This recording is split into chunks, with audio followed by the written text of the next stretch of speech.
Be ready. 5 seconds.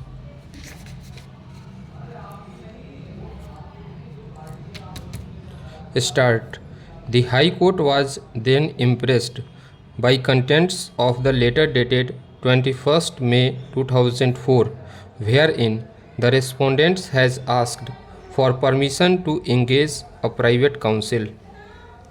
The High Court completely glossed over the plea taken by the appellants that this document Annexure 24 was not a part of the court-martial proceedings. Therefore, it cannot be made the basis to grant any relief to the respondent, much less to doubt the bona fides of the officials involved in the conduct of court-martial proceedings.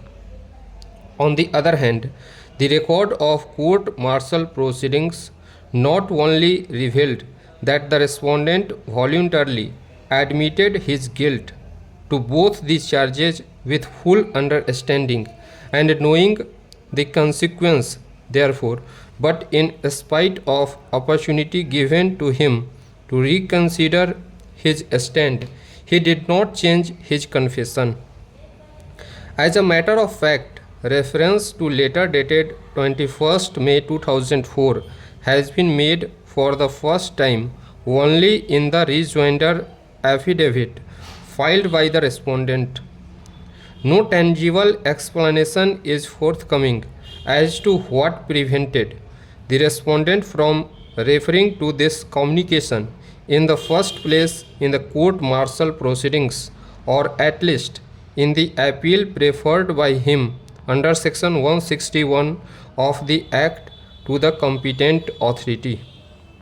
Notably, such case was not made out even in the original writ petition for reasons best known to the respondent.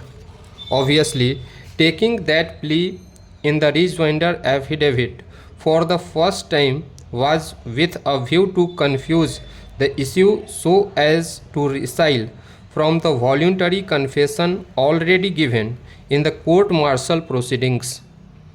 That cannot be countenanced, and such a belated plea ought not to be entertained by the High Court, and that too in a casual manner, and especially when the appellants in further affidavit has mentioned the circumstances in support of the assertion that the document relied by the respondent is a forged document. The respondent was called upon to produce the original, which he never did.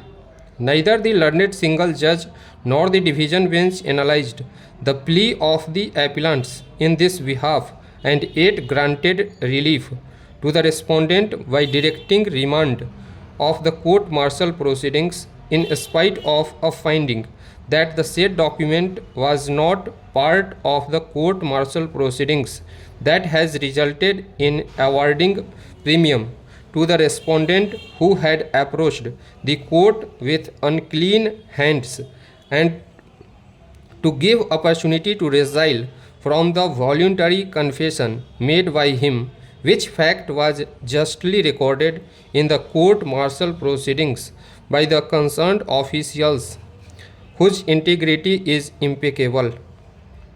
The High Court should not have entertained the plea of the respondent that he was pressurized to give confession in absence of disclosure of names of those officials, and who had no opportunity to counter the allegations made against them.